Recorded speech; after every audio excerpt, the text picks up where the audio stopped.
Parody or news content was never highbrow. It wasn't supposed to be, and it never needed to be either.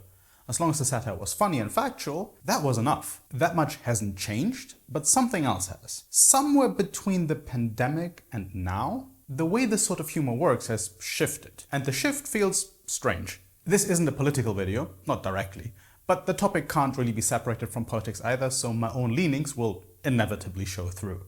If that bothers you, I'm telling you up front. Now, I'm looking at this mainly from a German perspective, especially after that new proposal from the European Parliament, which restricts certain non-animal products from using names like oat milk or veggie burger. Apparently, we've now reached a point where oat milk is a threat to dairy cows.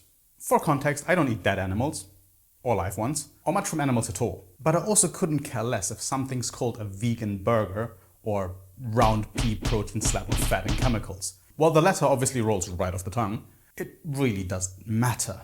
Nobody cares, and I'd eat it anyway. The logic behind it is what deserves ridicule, not the label itself. People will still call it whatever anyway. Case in point, if you call this a Q-tip, the official name of a product doesn't matter.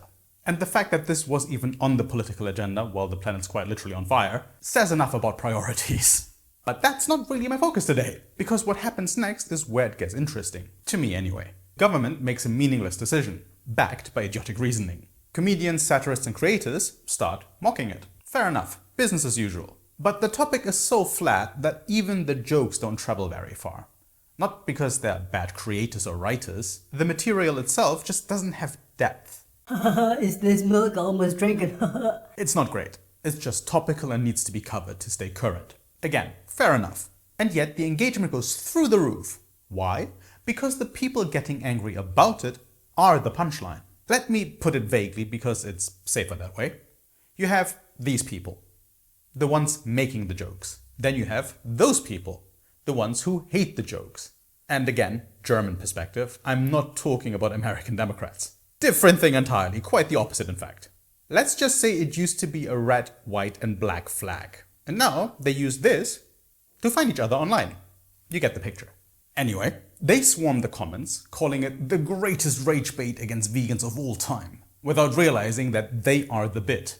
The left-leaning creator, whether intentionally or not, has now turned them into the content. Now from my perspective, and I think you can tell I'm closer to that content creator's ideology, this is some of the funniest stuff ever in my opinion.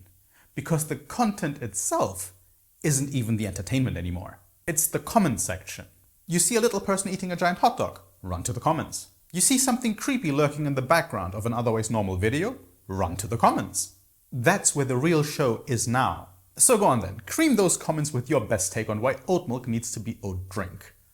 Or, if you prefer, on the fact that I just asked you to cream the comments. Leave a like while you're at it, maybe even subscribe if your fingers haven't cramped up from all that creaming.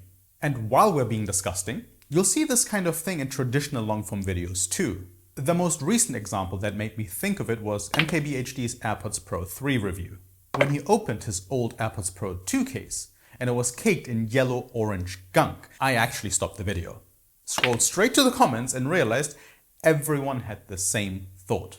Disgust, speculation, disbelief. Now I'm not saying this was on purpose, but if I were to accuse someone of strategic engagement farming, that moment would be Exhibit A. Because nothing drives comments quite like collective disgust. I actually clicked off at that point. Most people didn't though, commenting on that visual instead of leaving the usual, and I'm paraphrasing here. They sound so much worse than the ones I currently have and I don't want to spend money on one to upgrade. Or more commonly, LOL Apple, I'll stick to my whatever off-brand Temu version, so much better and cheaper. Or my all-time personal favorite, which keeps popping up, I hate Apple, I'm going to stick to my Beats. Jesus Christ, man. Oh, if they only knew. So what we're seeing now is a kind of circle of life, but for content stupidity. Creator A makes something for consumer A. Consumer B finds it, hates it, comments something idiotic. Consumer A replies, mocking consumer B. Engagement skyrockets.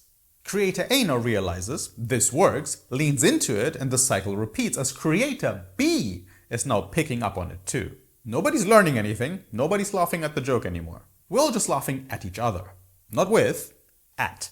And that's the point. The dumbification of content and how we interact with it isn't accidental. It's survival. Our brains can't handle the constant noise, so we make it simpler. We reduce everything to a team sport, an inside joke, a hate comment. It's easier that way and works really well for short form content. Again, the world is not fun right now, and the current news cycle is scary at the best of times. So I'm not against this, it's just very interesting to me. Because now parody isn't really satire anymore. It's a mirror showing us how predictable we've become. Anyway, that's enough of that. My cat's still asleep, so until I can annoy him again, I'll get back to doom scrolling for now. Thank you very much for watching, and I'll see you next time. Bye bye!